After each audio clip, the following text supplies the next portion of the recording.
دوست باشید، اتفاق باشید، شکرانه همین دولت کنید، شکرانه همین سرزمین کنید، شکرانه کنید که چنین وطن عزیز و محبوب دارید.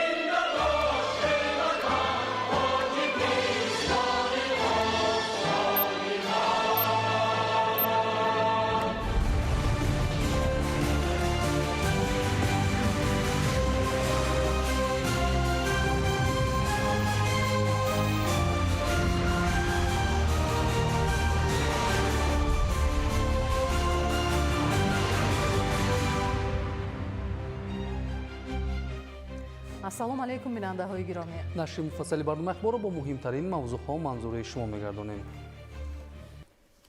имрӯз дар қасри миллат президенти ҷумҳурии тоҷикистон пешвои миллат муҳтарам эмомалӣ раҳмон кадрҳоеро ки дар вазоратҳои мудофиа, корҳои хориҷӣ, қошонҳои сарҳадӣ, кумитаи давлатии амнияти миллӣ, кумитаи давлатии идораи замин ва геодезӣ, кумитаи телевизион ва радиои назди ҳукумати ҷумҳурии тоҷикистон ба вазифаҳои масъулу роҳбарикунанда таъин гардиданд барои суҳбат ба ҳузур пазируфтанд.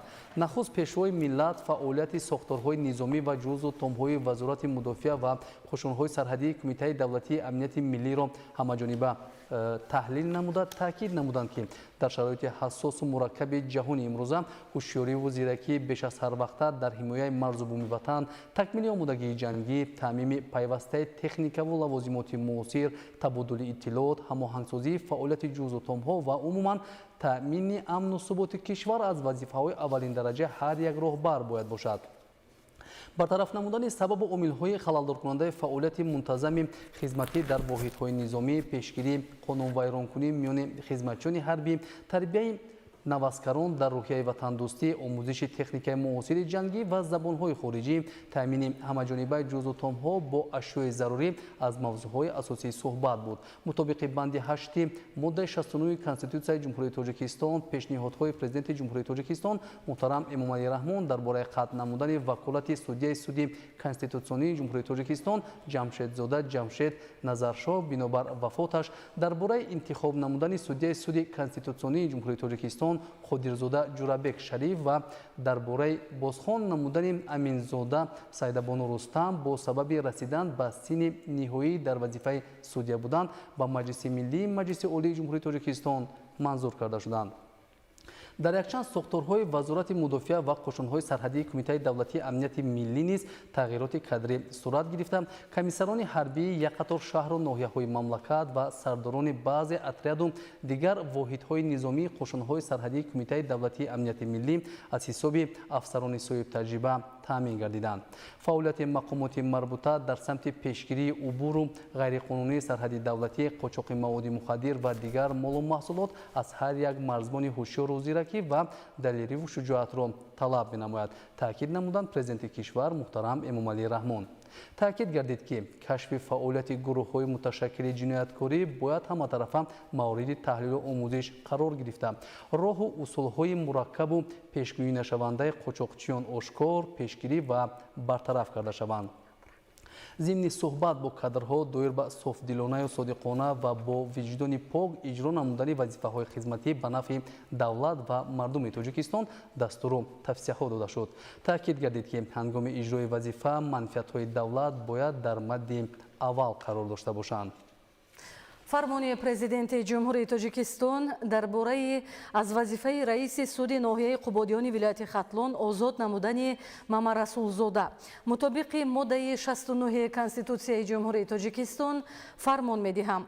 Мамарасулзода Саид Ҷафар Мамарасул аз вазифаи раиси суди ноҳияи қубодиёни вилояти хатлон озод карда шавад.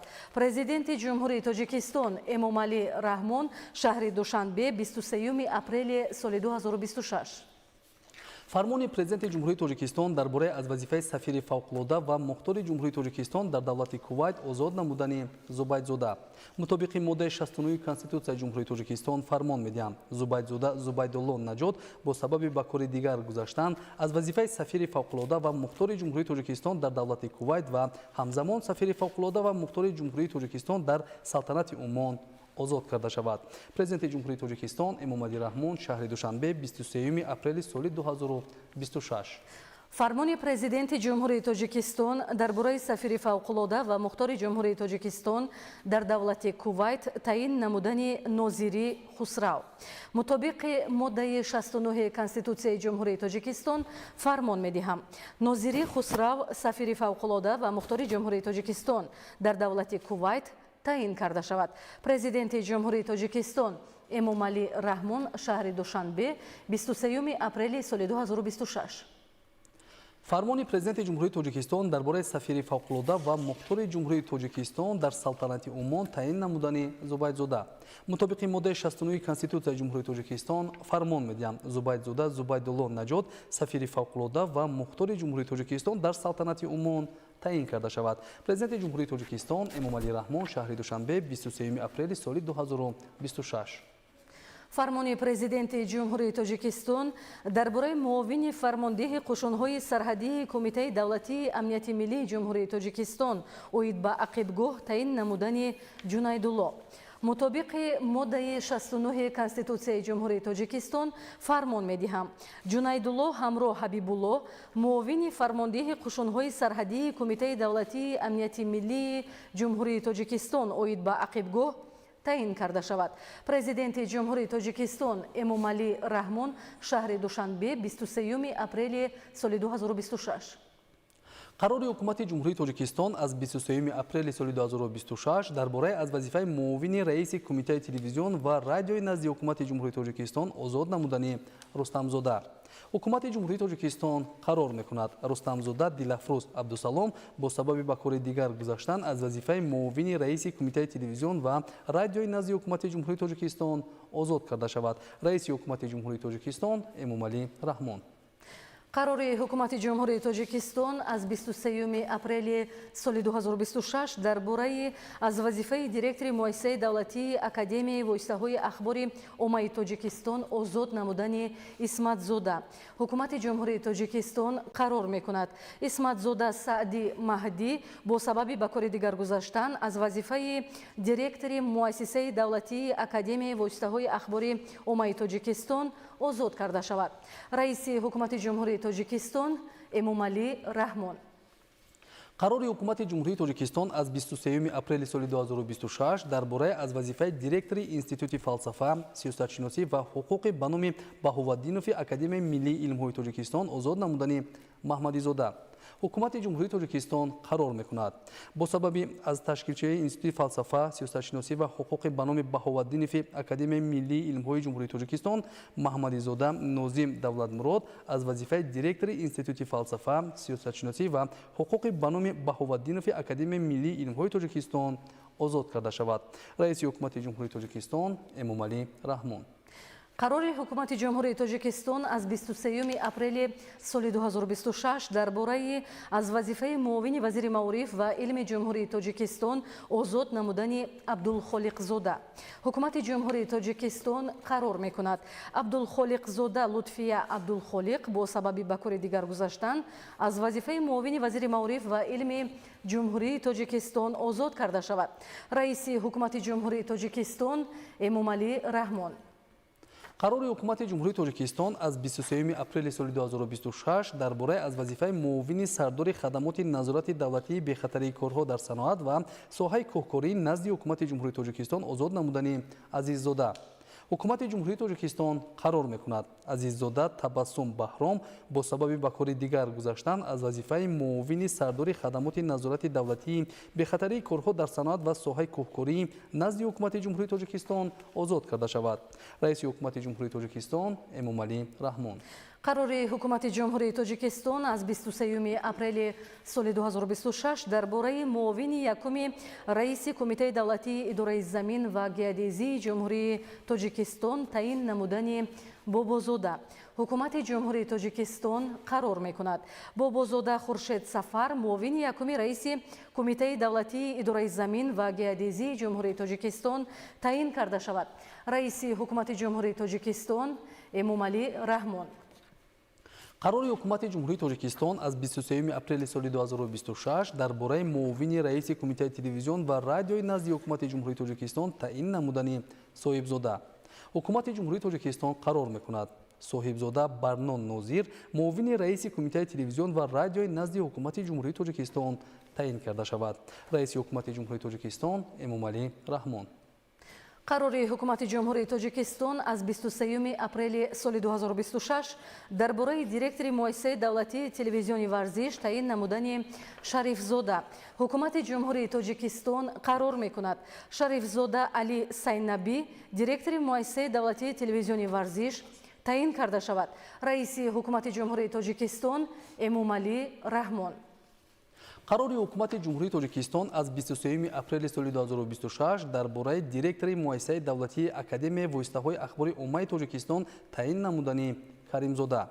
ҳукумати ҷумҳурии тоҷикистон қарор мекунад каримзода ҳақназар иззатулло директори муассисаи давлатии академияи воситаҳои ахбори уммаи тоҷикистон таъин карда шавад. раиси ҳукумати ҷумҳурии тоҷикистон эмомалӣ раҳмон. қарори ҳукумати ҷумҳурии тоҷикистон аз 23 апрели соли 2026 дар бораи директори муассисаи давлатии институти давлат ва ҳуқуқи академияи миллии илмҳои тоҷикистон таъин намудани мирзозода. ҳукумати ҷумҳурии тоҷикистон қарор мекунад мирзозода парвон зайналобуддин директори муассисаи давлатии институти давлат ва ҳуқуқи академияи миллии илмҳои тоҷикистон таъин карда шавад. раиси ҳукумати ҷумҳурии тоҷикистон эмомалӣ раҳмон. қарори ҳукумати ҷумҳурии тоҷикистон аз 23 апрели соли 2026 дар бораи директори муассисаи давлатии институти фалсафа ва сиёсатшиносӣ ба номи баҳоваддинови академияи миллии илмҳои тоҷикистон таъин намудани маҳмадизода. ҳукумати ҷумҳурии тоҷикистон қарор мекунад маҳмадизода нозим давлатмурод директори муассисаи давлатии институти фалсафа ва сиёсатшиносӣ ба номи баҳоваддинови академияи миллии илмҳои тоҷикистон таъин карда шавад. раиси ҳукумати ҷумҳурии тоҷикистон эмомалӣ раҳмон. қарори ҳукумати ҷумҳурии тоҷикистон аз 23 апрели соли 2026 дар бораи муовини сардори хадамоти назорати давлатии бехатарии корҳо дар саноат ва соҳаи кӯҳкории назди ҳукумати ҷумҳурии тоҷикистон таъин намудани аслонзода. ҳукумати ҷумҳурии тоҷикистон қарор мекунад аслонзода олимшо аслон муовини сардори хадамоти назорати давлатии бехатарии корҳо дар саноат ва соҳаи кӯҳкории назди ҳукумати ҷумҳурии тоҷикистон таъин карда шавад. раиси ҳукумати ҷумҳурии тоҷикистон эмомалӣ раҳмон. амри президенти ҷумҳурии тоҷикистон файзализода ҷумъахон хол бо сабаби ба нафақа баромадан аз вазифаи директори муассисаи давлатии китобхонаи миллии дастгоҳи иҷроияи президенти ҷумҳурии тоҷикистон озод карда шавад. президенти ҷумҳурии тоҷикистон эмомалӣ раҳмон шаҳри душанбе 23 апрели соли 2026 амри президенти ҷумҳурии тоҷикистон абдулхолиқзода лутфия абдулхолиқ директори муассисаи давлатии китобхонаи миллии дастгоҳи иҷроияи президенти ҷумҳурии тоҷикистон таъин карда шавад.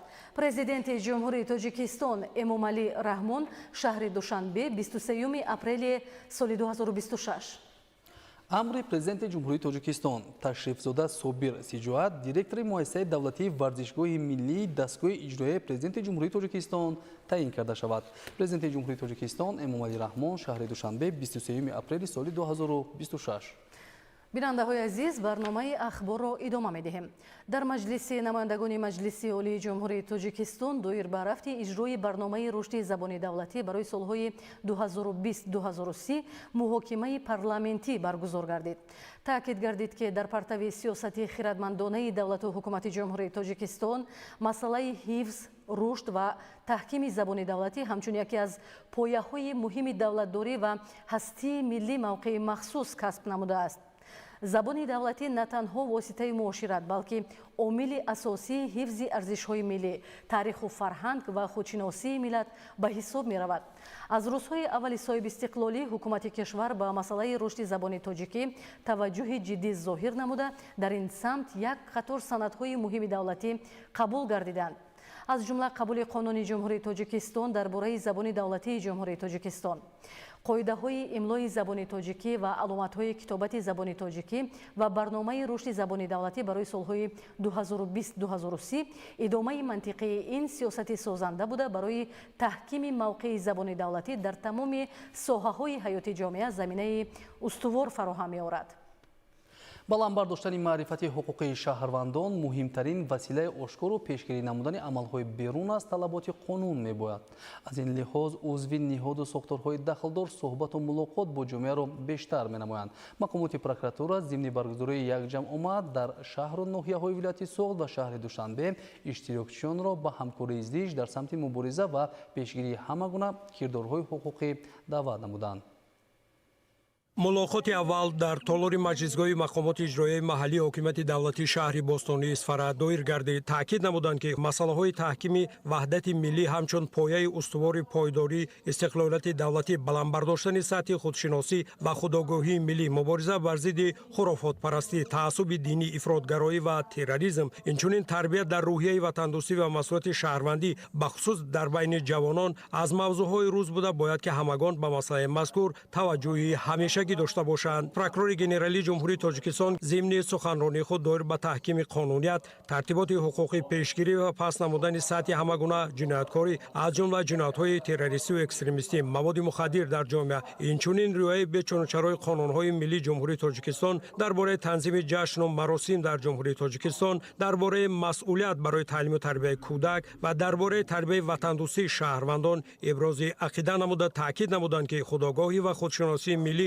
омили муҳими муқовимат бо зуҳуроти номатлуб буда, ҳар як шаҳрванди бошур вазифадор аст, ки баҳри амалӣ гардондани волояти қонун дар ҳифз ва таҳкими ваҳдати миллӣ, арзишҳои миллӣ ва истиқлолияти давлатӣ бо риояи қонунҳои амалкунанда саҳми арзандаи худро гузорад. мулоқот бахшида ба ҷашни 35-солагии истиқлоли давлатии ҷумҳурии Тоҷикистон ва иҷрои дастур супоришҳои президенти ҷумҳурии Тоҷикистон оид ба эълон гардидани соли 2026 ҳамчун соли вусъат додани корҳои ободониву созандагӣ ва тақвияту таҳкими худшиносиву худогоҳии миллӣ баргузор гардид.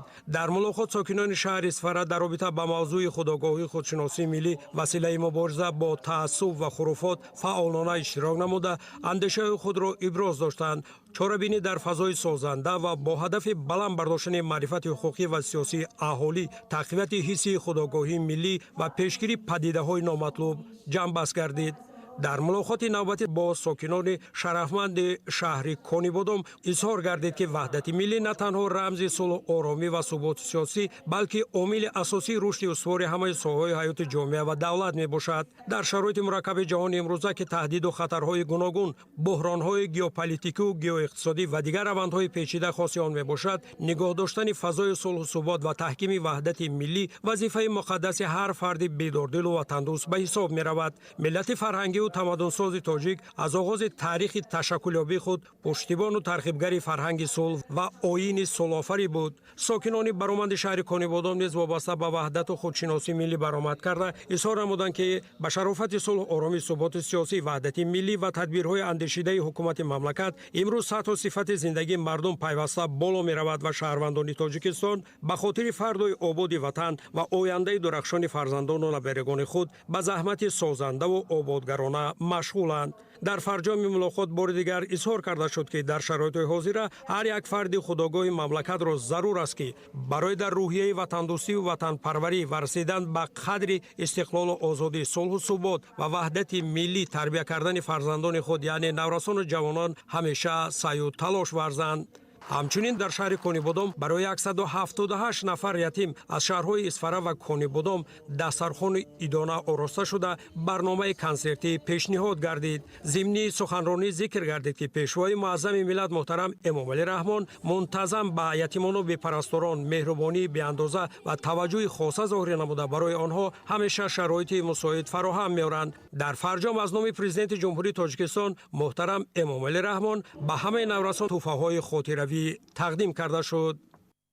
дар идома дар бинои прокуратураи вилояти Суғд бо кормандони дастгоҳ ва прокурорҳои шаҳру ноҳияҳои вилоят, прокуратураи нақлиёт ва гарнизони Суғд, прокуратураи назорати иҷрои қонунҳо дар муассисаҳои ислоҳӣ ва иҷрои ҷазои ҷиноятии вилоят машварати корӣ доир намуда, таъкид ба амал овард, ки оид ба таъмини волояти қонун, таҳкими қонуният ва тартиботи ҳуқуқӣ, ҳимояи ҳуқуқу озодии инсон ва шаҳрванд, пешгирӣ ва паст намудани сатҳи ҷинояткорӣ, алалхусус ҷинояткории ноболиғон, терроризму экстремизм, маводи мухаддир, риояи қонунгузории замин, кам намудани қарзи, истифодаи қувваи барқ, оби полезиву нӯшокӣ, коҳиш додани бақияи қарзи андоз, پرزور نمودن نظارت پروکوروری در سرحد و دیدبانگاه‌های گمرکی جهت آشکار نمودن قاچاق مواد مخدر و مال و محصولات چاره‌های مؤثر اندیشند. تاکید نمودند که در فعالیت همه‌روزه نظارت پروکوروری را جهت رعایت و اجرای بمیلان قانون‌های ملی جمهوری تاجیکستان درباره تنظیم جشن و مراسم در جمهوری تاجیکستان، درباره مسئولیت برای تعلیم و تربیت کودک و درباره تربیت و تندرستی شهروندان پرزور نموده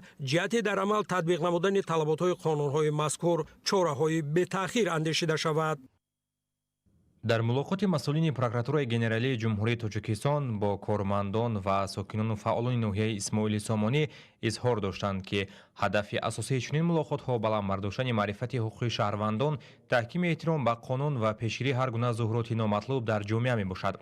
ضمن برآمد مسئولین دایر به مضمون و محتوای کنستیتوسیای جمهوری تاجیکستان همچون سند عالی حقوقی کشور، نقش و اهمیت آن در تامین حقوق و آزادی‌های انسان و شهروند، همچنین تحکیم اساس‌های دولتداری ملی معلومات مفصل پیشنهاد نمودند. همزمان به اشتراکداران نکته‌های اساسی پیام نوبتی پرزیدنت جمهوری تاجیکستان پیشوای ملت به مجلس عالی جمهوری تاجیکستان شرح و توضیح داده شده. سمت‌های افضلانک سیاست داخلی و خارجی دولت، رشد ساحه‌های اقتصادی و اجتماعی، تأمین امنیت ملی و بلندبرداشتن سطح زندگی اهالی مورد بررسی قرار گرفتند. در ادامه واخوری مسائل وابسته به تأمین ولایت قانون، تحکیم ترتیبات حقوقی، مبارزه بر ضد کورپسیا، پیشگیری جنایتکاری از جمله جنایت‌های دارای خصوصیت اکستریمیستی و تروریستی، همچنین راه‌های پیشگیری شامل شوی جوانان به حزب و حرکت‌های افراطی مورد تحلیل قرار داده شدند. علاوه بر این مسئولین اوید به تطبیق قانون‌های عمل کننده از جمله قانون‌های جمهوری تاجیکستان درباره مقاومت با اکستریمیسم، درباره مبارزه بر ضد تروریسم، همچنین دیگر سندهای معیاری حقوقی سخنرانی نموده اهمیت رعایت حتمی آنها از جانب هر یک شهروند را تاکید نمودند. در جریان ملاقات همچنین مسائل تربیت حقوقی شهروندان مخصوصا جوانان، بلندبرداشتن حس خودشناسی ملی، وطندوستی، احترام به ارزش‌های ملی و رمزهای دولتی، همچنین نقش جامعه در پیشگیری حقوق ویرانکنی‌ها مورد بررسی قرار گرفتند. تاکید شد که تنها در صورت همکاری زیچ مقامات دولتی با جامعه، رعایت قانون و بلند بردن مسئولیت شهروندی میتوان ثبات و آرامی و رشد استوار کشور را تامین نمود. در فرجام واخوری میان اشتراکداران و مسئولین مبادله افکار صورت گرفته. به سوال‌های پیشنهاد گردیده پاسخ‌های مشخص داده شده. پیشنهادهای سودمند ابراز گردیدند.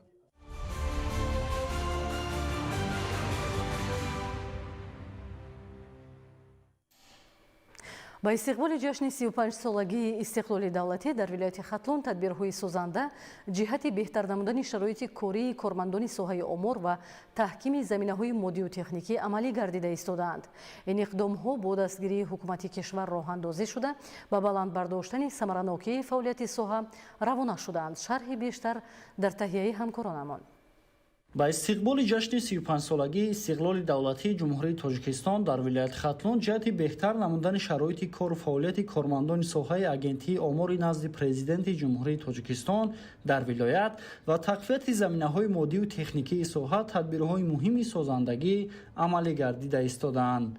در این زمینه با تشبث و دستگیری‌های پیوسته حکومت جمهوری تاجیکستان از جانب سرریاست агентии آماری نزد پرزیدنت جمهوری تاجیکستان در ولایت خطلون در شهر و ناحیه‌های ولایت از نوسازی بناهای معموری، تعمیر و ترمیم جاری و بنیاد انشاءات نو به راه مانده شدند. این اقدام‌ها با فراهم آوردن شرایط مساعد کاری و بلند برداشتن ثمره‌ناکی فعالیت کارمندان ساحه روانه گردیدند. از جمله در ناحیه مومن‌آباد و ناحیه وخش ساختمان بنای نو معموری مقامات آمار با مرام ادامه داشته ساختمان در مرحله انجامیابی میباشد.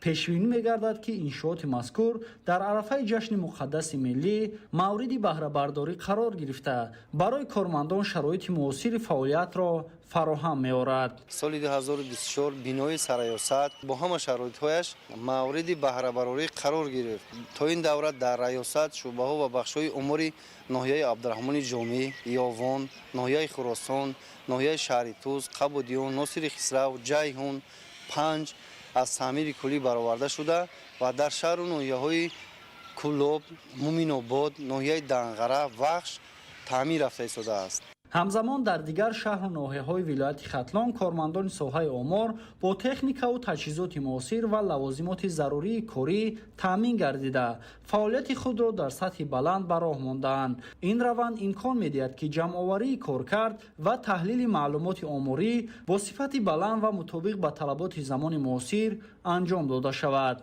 قابل تاکید است که چنین دستگیری‌های همه‌جانبه از سیاست خردمندانه و توجه دائمی پرزیدنت جمهوری تاجیکستان محترم امامعلی رحمان سرچشمه گرفته بر رشد استواری ساحه و بلند گردیدن سطح خدمترسانی آماری در کشور زمینه مساعد فراهم می‌آورد. پنجکند یکی از گوشه‌های کهن‌بنیاد کشور بوده با میراث غنی تاریخی و فرهنگی خود میان منطقه‌های مهم سیاحی تاجیکستان جایگاهی خاص دارد. حضور یادگاری‌های نادر باستانی و وارد گردیدن آنها به فهرست میراث بشری یونسکو از اهمیت جهانی این گوشه کشور گواهی می‌دهد. گزارش در این خصوص.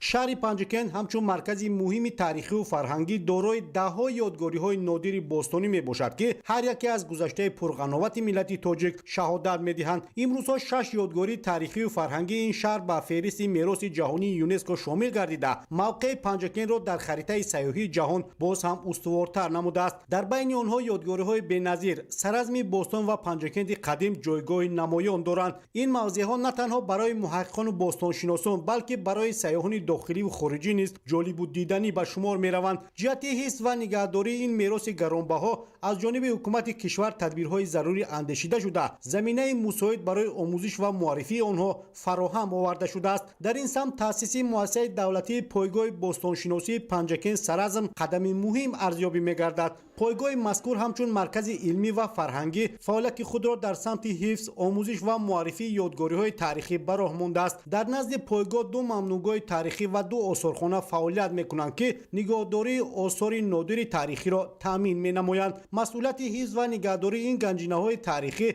بر دوش متخصصان ساحه واگذار گردیده آنها با احساس بلند مسئولیت در این سمت فعالیت می‌نمایند. سال‌های اخیر جهت بهتر نمودن شرایط فعالیت پایگاه کارهای نظررس انجام داده شدند. از جمله شرایط نگهداری فاند آثارخانه‌ها با طلبات بین‌المللی مطابق گردانده شده برای حفظ درست اکسپونات‌ها امکانات‌های معاصر فراهم آورده شدند. این اقدام به نگهداری درازمدت آثار تاریخی و پیشگیری آسیب دیدن آنها مساعدت می‌کند. همزمان مهمانخانه پایگاه از تعمیر پورا برآورده شده با تمام شرایط ضروری تامین گردیده است. اکنون مهمانان و سیاحان خصوصا باستانشناسان داخلی و خارجی می‌توانند هنگام تشریف از امکانات‌های آن استفاده نمایند. این اقدام بر رشد ساحه سیاحی و جلب بیشتر محققان به منطقه مساعدت خواهد کرد. در برابر کارهای نگهداری و خدمترسانی فعالیت علمی تحقیقاتی نیز در محور توجه پایگاه قرار دارد. کارمندان مؤثر در همکاری با شورای علمی و عالمان ساحه پیوسته به انجام دادن تحقیقات‌های علمی مشغول بوده نتیجه‌های به دست آمده در چاره‌بینی‌های علمی مورد بررسی قرار داده می‌شوند. این تدبیرها با آموزش عمیق‌تر تاریخ منطقه و معرفی آن در سطح بین‌المللی مساعدت می‌کنند. در مجموع پنجکند امروز نه تنها همچون مرکز تاریخی بلکه همچون مکان مهم رشد سیاحی و تحقیقات علمی موقع خود را استوار نموده ایستاده است. حفظ و معرفی چنین میراث گرانبها عامل مهم تحکیم خودشناسی ملی و معرفی فرهنگ تاجیکان در عرصه جهانی به حساب می‌رود. دلیری بازار، شوسین صالحیان، شهر پنجکند، اخبار. در کارخانه واحد دولتی تجربوی علمی و استحصالی سبزکاری شهر دوشنبه وابسته به طلبات گل‌های موسمی پرورش کرده می‌شوند. حالا در این کارخانه 2 میلیون گل‌های رنگارنگ آماده و برای زیبا و نظرربا نمودن کوچه‌های شهر دوشنبه استفاده می‌شوند. тагец, салвия, тоҷихурус, петуния ва даҳо гулҳои дигар дар дохили гармхона шукуфонанд. дар ҳавои кушод бошад, онҳо ба худ таровати дигар гирифта, ба атроф зинати бештар мебахшанд. дар ин ва дигар гармхонаҳои корхонаи воҳиди давлатии таҷрибавии илмию истеҳсолии сабзкори шаҳри душанбе гулҳоро ба қиттаҳо тақсим карда, рангорангиро таъмин месозанд. гулҳои салвия, тагец, тоҷихурус, петуния тайёранд ки зиёда аз 20 000 бароварда ба кӯчаҳои шаҳр шинонда истодаем. мақсади парвариши гулҳо дар он аст ки мо шаҳри худро зебо гулгулшукуфон гардонем. занҳои гулпарвари ин корхона аз он меболанд ки гулҳои парваридаашон дар баробари зебу зинат бахшидан ба кӯчаву хиёбонҳои шаҳри душанбе таби садҳо боздидкунандаро болида месозанд. аксари ин гулҳо нодиранд ва мутахассисон талош мекунанд ки бо роҳи илмӣ номгӯ ва шумораи онҳоро зиёд намоянд. даҳҳо гулҳои парваридаи ин бонувон хиёбонҳои шаҳри душанберо зебо месозанд. онҳо бо истифода аз таҷриба номгӯи гулҳоро зиёд ва гуногуниро таъмин менамоянд. тамошои ин манзараи дилфиреб ҳаловатбахшу рӯҳафзост, аммо офаридани он ба осонӣ ба даст намеояд. базми гулҳо дар ин гармхона натиҷаи заҳмати гулпарварон аст. ҳамзираmoҳ файзуллозода ки 12 сол инҷониб ба гулпарварӣ машғул аст, мегӯяд ин пеша нозукиҳои худро дошта, дар сурати риоя нашудани онҳо кори гулпарварон самара нахоҳад дод.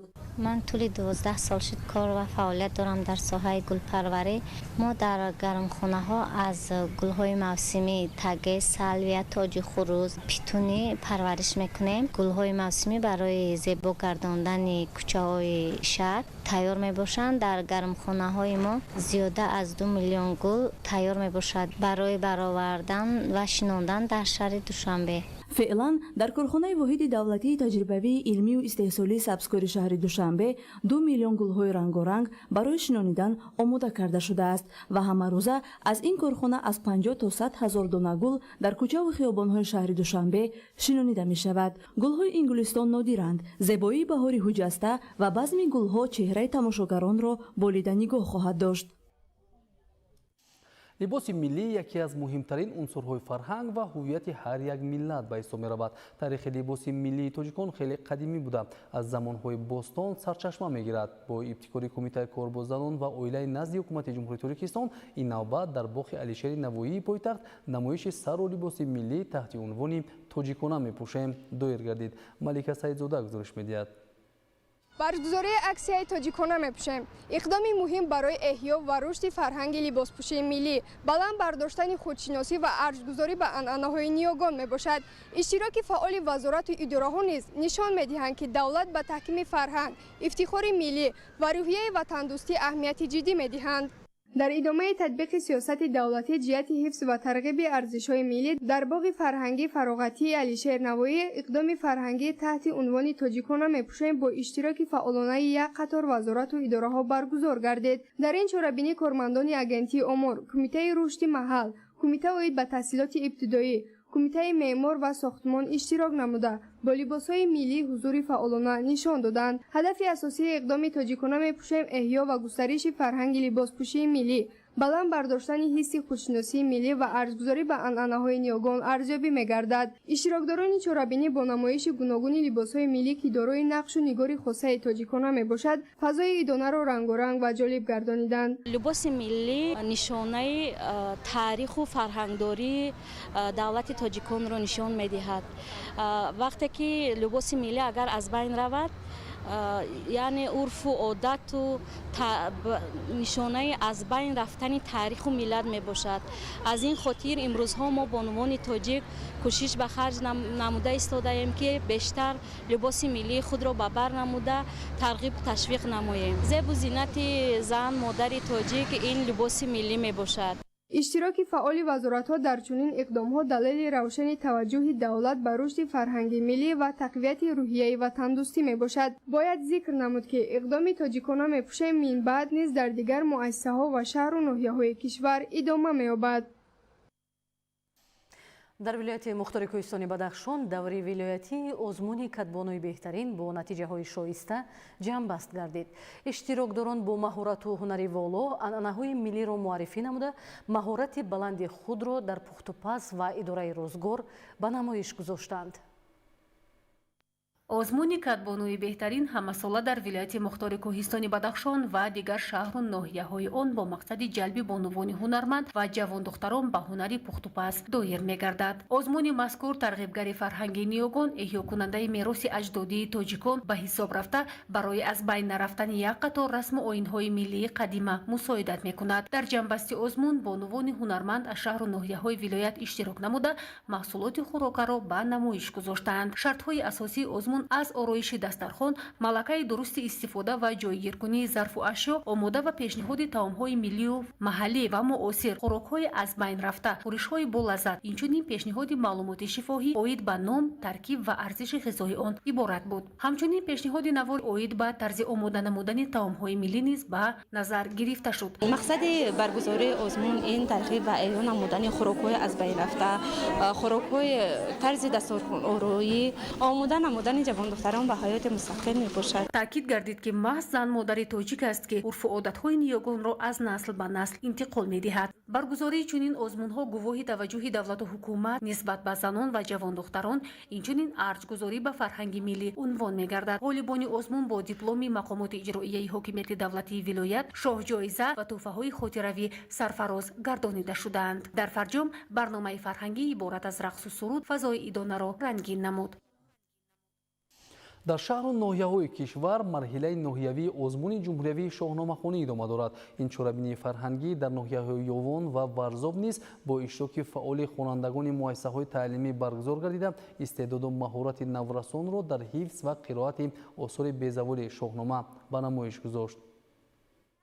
در ناحیه یوون даври ноҳиявии озмуни ҷумҳуриявии шоҳномахонӣ оғоз гардид. озмуни мазкур бо мақсади арзгузорӣ ба хизматҳои шоёни абулқосим фирдавсӣ инчунин омӯзиши амиқу ҳамаҷонибаи осори гаронбаҳо ва таърихи пурғановату пурифтихори миллати тоҷик, тарғиби корномаҳои шоистаи ниёгон ва тақвияти ҳисси худогоҳӣ, худшиносии миллӣ ва ифтихори ватандӯстӣ байни наврасону ҷавонон баргузор карда мешавад. طبق معلومات پیشنهاد گردیده در این دور 1829 نفر اشتراک می‌نمایند. عین زمان اشتراکچیان دور ناحیوی برای دریافت راحت به دور منطقوی دانش و مهارت خود را در نزد هیئت حکمان می‌سنجند. این مرحله امکانیت فراهم می‌آورد که بهترین دانندگان شاهنامه معین گردیده به دوره‌های منبعد راه یابند. باید گفت که برگزاری چنین آزمون‌ها در تحکیم پایه‌های معنوی، رشد ذهنی نورسان و جوانان و بیدار نمودن حس مسئولیت‌شناسی نسبت به تاریخ و فرهنگ ملی نقش مهم دارد. این چنین آزمون شاهنامه‌خوانی همچون واسطه مؤثر ترغیب کتابخوانی و بلند برداشتن سطح معرفت‌ناکی جامعه ارزیابی می‌گردد.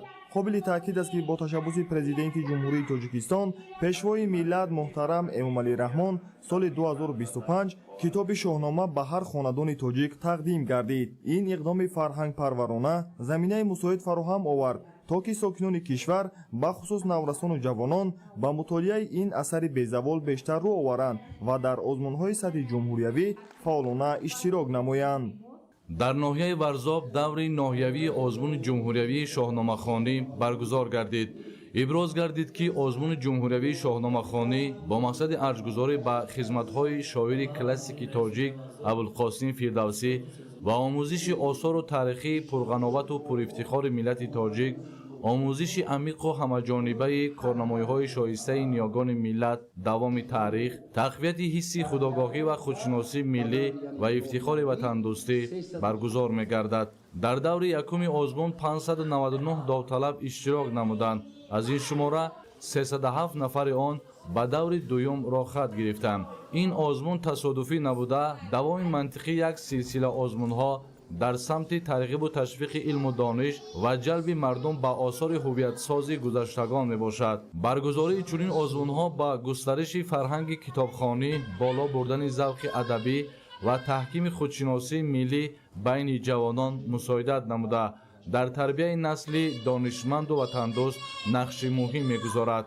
باید گفت که شاهنامه بی‌زوال ابوالقاسم فردوسی همچون سرچشمه بزرگ اخلاق و معرفت در تربیت جوانان نقش مهم دارد. این کتاب نادر را پیشروی ملت محترم امامعلی رحمان سال 2025 به هر خاندان تاجیک تحفه نمودند. این است که نورسان و جوانان جمهوری با دسترسی کتاب شاهنامه با مهر و محبت بی‌اندازه در آزمون جمهوریوی شاهنامه‌خوانی فعالانه اشتراک دارند.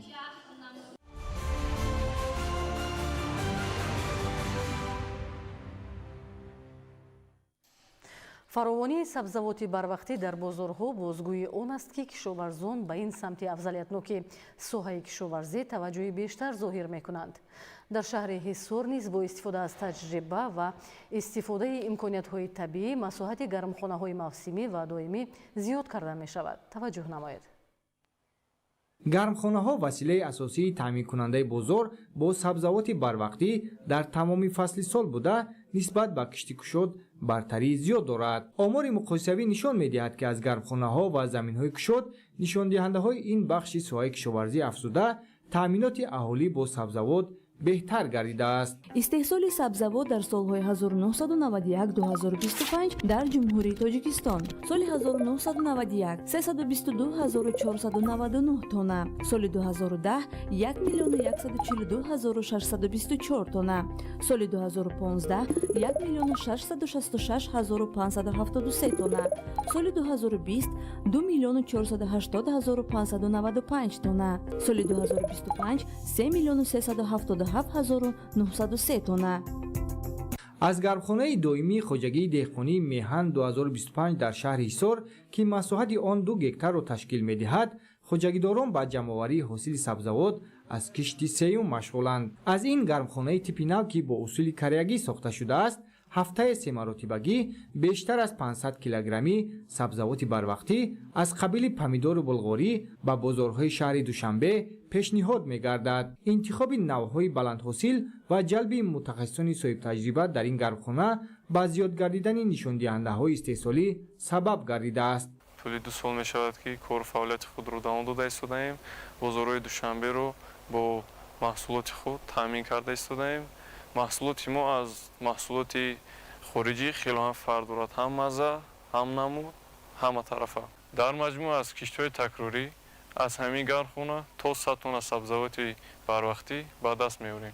آینده نیت داریم مساحت گرمخانه رو زیاد کنیم. برای رخشانه کاملزاده هم کار در این گرمخانه مکتب تجربه و وسیله بهتر کردن سطح زندگی است. در این گرمخانه در قطار رخشانه کاملزاده دیگر زنان هستند که در دهات با کار دائمی تامین گردیدند. در شرایط امروزه بنیاد گرمخانه ها اهمیت خیلی مهم دارد. با گفته آنها تشکیل گرمخانه ها در دهات که دارای ذخیره های آزاد مهنتی می باشند افضلیت زیاد دارد. ما یک گروه زنان طول 2 سال می شود که در این گرمخانه کار و فعالیت کرده ایستاده ایم.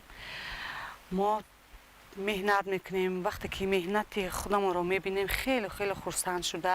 بازارو برده به فروش میبرویند. خوبی همین کار همین که نزد خانه‌مون میباشد پیشروی اویلوی میشود. ما خیلی خرسند. پرورشی سبزوات رو در گرمخانه یاد گرفتیم. حالا با نظرداشت طلبات و درآمدناک بودن گرمخانه خوجگیداران با وسیع نمودن آن اقدام گرفتند. بنیاد و زیاد نمودن مساحت گرمخانه ها در تامین اهالی با سبزوات بروقتی مهم می باشد. در این سمت امکانیت ها وسیع و تجربه کافی است.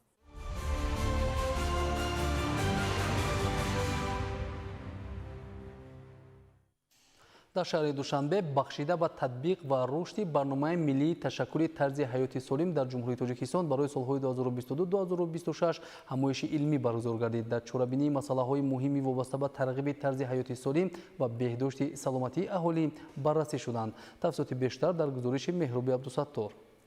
در وزارت تندرستی جمهوری تاجیکستان کنفرانسیای مهم بخشیده به تطبیق و رشد برنامه ملی تشکل طرز حیات سالم در جمهوری تاجیکستان برای سالهای 2022-2026 برگزار گردید. هدف اساسی چاره‌بینی بررسی رفت اجرای برنامه، معین نمودن دستاوردها و مشکلات موجوده، اینچنین تهیه پیشنهادها برای بهتر نمودن سطح سلامتی اهالی بود. در کار کنفرانس نمایندگان مقامات دولتی، متخصصان سوی تندرستی، کارمندان علمی، اینچنین نمایندگان تشکیلات‌های بین‌المللی و جامعه شهروندی اشتراک نمودند.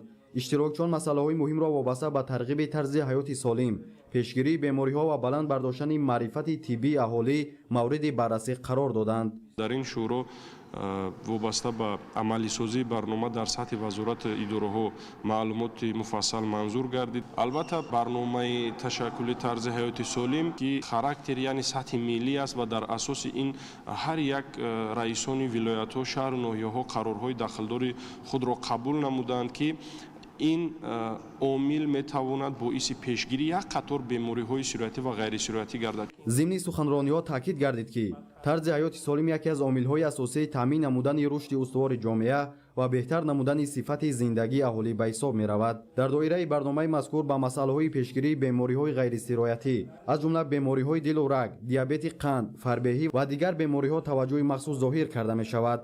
همزمان بلند برداشتن فعالناکی جسمانی، تشکل عادت‌های درست غذا و مبارزه بر ضد عادت‌های ضررآور از سمت‌های افضلیتناک برنامه محسوب می‌یابند. در جریان کنفرانس اشتراکشون از نتیجه عملی سازی برنامه در سال‌های آخر یادآور شده ذکر نمودند که یک قطار چاره‌بینی‌های اطلاعاتی، معرفتی، برنامه‌های آموزشی و اکسی‌های عمومی برگزار گردیدند.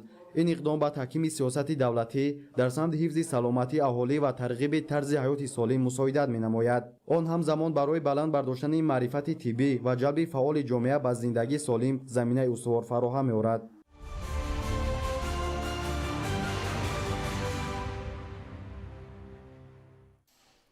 در شهر دوشنبه فورومی صاحبکاری تاجیکستان و استونیا برگزار گردید. چرابینی مذکور به تحکیم رابطه‌های اقتصادی، جلب سرمایه و توسعه همکاری‌های سودمند بین دایره‌های صاحبکاری دو کشور روانه کرده شد. قمرالدین حسینزاده گزارش می‌دهد.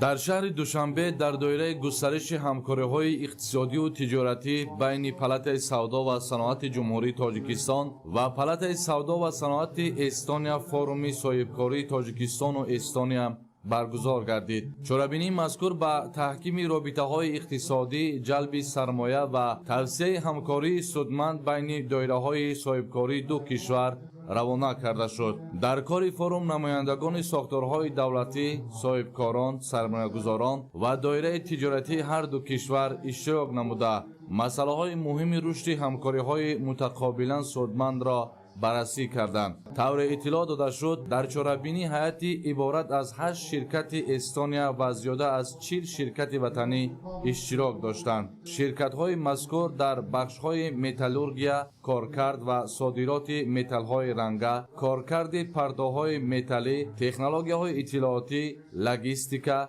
صنعت چوب و کارکرد آن، اینچنین استحصال محصولات قنادی فعالیت می‌نمایند. ما نقشه داریم که در یک جایی در همایش تجارتی یعنی که دادگرفت معلومات کنیم بر آنها یعنی که معلومات وابسته به امکانات سرمایه‌گذاری تاجیکستان پیشنهاد کنیم و بین صاحبکاران تاجیکستان و استونیا یک واخوری‌های روبرو یعنی B2B برگزار نماییم. اشتراکداران فوروم تاکید کردند که تاجیکستان و استونیا دارای امکانات‌های وسیع همکاری در سمت‌های اقتصاد رقمی، صنعت، نقلیات، صادرات و واردات می باشند. از جمله استفاده تجربه پیشقدم استونیا در بخش رقمی کنانی و تکنولوژی های معاصر می تواند برای رشد اقتصاد ملی مساعدت نماید. ما منفیت های دقیق و معین خود را داریم که از طرف 8 شرکت استونیایی معرفی گردیدند که منفیت های اساسی آن یافتن شریک ها در بیزنس و تجارت، ساحه متالورگیا و خدمترسانی های رسمی، پیدا کردن خریداران برای نوع دانگی ها و همچنین فروش تجهیزات های باصفت برای ساحه متالورگیا می باشند. ما باوری داریم که همکاری های متقابلا سودمند ما امکان پذیر است، مخصوصا در ساحه آیتی که به نقلیات و انتقالدهی زیاد نیاز ندارد. فوروم همچون پلتفرم مؤثر برای برقرار نمودن رابطه‌های نوع تجارتی، تبادل تجربه و بررسی دورنمای همکاری دو جانبه ارزیابی گردید. در فرجام چهاربینی میان پالاتای سودا و صنعت جمهوری تاجیکستان و پالاتای سودا و صنعت استونیا یادداشت تفاهم عاید به همکاری به امضا رسانیده شد که زمینه مساعد را برای گسترش منبع مناسبت‌های اقتصادی و تجارتی تاجیکستان و استونیا فراهم می‌سازد.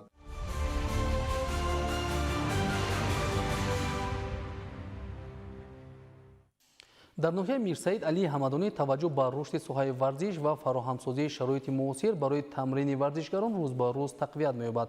این روند برای آماده نمودن چهره‌های کسبی که دولت و ملت را در عرصه بین المللی معرفی می‌کنند زمینه مساعد فراهم آورده است. در همین زمینه و جهت جلب نورسان و جوانان به طرز حیات سالم در ناحیه مسابقه گوشتنی ملی برگزار گردید که با اشتراک فعال و فضای رقابت سالم جریان گرفت. توجه نمایید. گوشتنگیری نمودی از مسابقه‌های ورزشی رشد یافته در جمهوری تاجیکستان است. در ناحیه میرسعید علی حمدانی نیز دوستداران این نمودی ورزش رو به افزایش دارد. دلیل آن توجه روزافزون به ساحه ورزش، روانه شدن دستگیری‌های دائمی و فراهم آوردن شرایط مناسب در ناحیه میباشد. در پرتو چنین تشبس‌ها و تطبیق هدف‌های حکومت کشور این نوبت در دهه مهنت‌آبادی جماعت دهات خواجه مومن مسابقه گوشتنی ملی برگزار شد. چنین مسابقه‌ها بهر ترغیب طرز حیات سالم و عمومی گردانی ورزش با اقدام مقامات اجرایی حکومت دولتی و در دایره نقشه چوبین‌های بخش کار با جوانان و ورزش ناحیه به طور دائمی راه‌اندازی می‌گردد. جریان مسابقه با قوه‌آزمایی و نیروسنجی نورسان و جوانان زیادی که از جماعت‌های دهات ناحیه و دیگر شهر و ناحیه‌های مملکت به هم آمده بودند در فضای دوستانه ادامه یافت. тоҷикистон дар арсаи байналмилалӣ ҳамчун кишвари ҷонибдори сулҳу субот ва ташаббускори иқдомҳои созанда шинохта шудааст. ин рӯҳия дар сиёсати давлатии соҳаи варзиш низ ба таври возеҳу равшан эҳсос мешавад. ҳукумати кишвар бо таваҷҷӯҳи махсус ба рушди тарбияи ҷисмонӣ ва варзиш шароити мусоидро барои ҷавонон фароҳам меорад, то ин ки онҳо на танҳо ҷисман солим, балки аз лиҳози маънавӣ низ комил ба воя расанд. маҳорати баланди гӯштингирон ки дар муҳорибаҳои тан ба тани дӯстона эҳсос мегардид, аз тамринҳои пайваставу таваҷҷӯҳи рӯзафзуни ҷавонон ба соҳаи варзиш гувоҳӣ медиҳад. варзиш яке аз нерӯҳои муттаҳидкунанда ва паҳнкунандаи арзишҳои инсонӣ ба шумор меравад. он метавонад миёни мардум фазои ҳамдигарфаҳмӣ, эҳтиром ва дӯстиро ба вуҷуд орад. аз ҳамин ҷиҳат варзишро қосиди сулҳ меноманд, зеро он паёми оромӣ, ҳамдилӣ ва ҳамкориро ба ҷомеа мерасонад. иштироки фаъоли варзишгарон ва ҷонибдории самимонаи доираи васеи ҳаводорони гӯштини миллӣ шаҳомати ин тадбири варзиширо боз ҳам дучанд сохт. мусобиқаи мазкур аз ҷониби доварони ботаҷриба назорат шуда, ғолибон бо тӯҳфаҳо қадршиносӣ гардиданд. сокинону соҳибкорони ватанӣ низ ҳамчун ташаббускор дар рушди соҳаи варзиш иқдомоти мақомоти иҷроияи ҳокимияти давлатии ноҳияро ҷонибдорӣ намуда, дар ташкилу баргузории мусобиқаҳои гуногун ва бунёди толору майдончаҳои варзишӣ саҳми назаррас доранд. дар ҳамин замина чунин мусобиқаи варзишии гӯштини миллӣ дар ҷамоати деҳоти заркӯҳи ноҳияи Мир Саид Али Ҳамадонӣ дар деҳаи Лаби Руд низ баргузор гардид, ки ҳаводорони ин намуди рушдёфтаи варзишро аз миқёси ҷумҳурӣ ба ҳам овард. дар мусобиқа намояндагони мақомоти иҷроияи ҳокимияти давлатӣ, сокинони маҳаллӣ ва дигар кормандону варзишгарон ширкат намуданд. рушду густариши намудҳои варзиш дар кишвар ба ҳифзи анъанаҳои миллӣ ва ҳамзамон муаррифии фарҳанги тоҷикон дар сатҳи ҷаҳонӣ мусоидат мекунад. дар ноҳияи Мир Саид Али Ҳамадонӣ таваҷҷӯҳи афзоянда ба рушди соҳа шароити беҳтари машқу тамрин ва баргузории мусобиқаҳои гуногунро фароҳам сохтааст. тибқи маълумот ҳоло дар ноҳия 3 варзишгоҳ, 1 маҷмӯаи варзишӣ, 31 толор ва наздики 200 майдончаи хурди варзишӣ мавҷуд аст. натиҷаи чунин имкониятҳои беҳтарӣ фароҳам оварда шудааст, ки давоми 3 моҳи соли равон варзишгарони ноҳия сазовори 2 медали мусобиқаҳои сатҳи байналмилалӣ ва 5 медали сатҳи ҷумҳуриявӣ гардиданд. ташаббусҳои амалишуда аз бунёди иншооти варзишӣ то баргузории мусобиқаҳои сатҳи байналмилалӣ нишон медиҳанд, ки дар ҷумҳурии Тоҷикистон варзиш ҳамчун воситаи муҳими таҳкими сулҳ ва ваҳдати миллӣ дониста мешавад.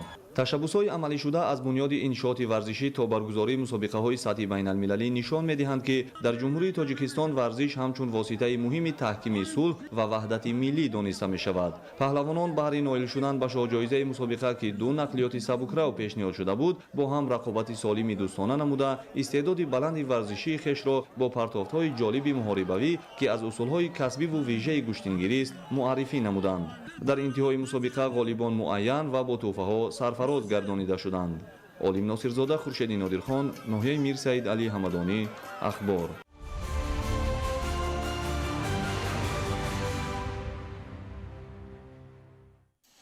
бинандаҳои азиз, ин буд он ҳама хабару гузоришҳое ки ҳамкоронамон то ин соат баҳри шумо омода намуданд. тансияту хонобод бошед.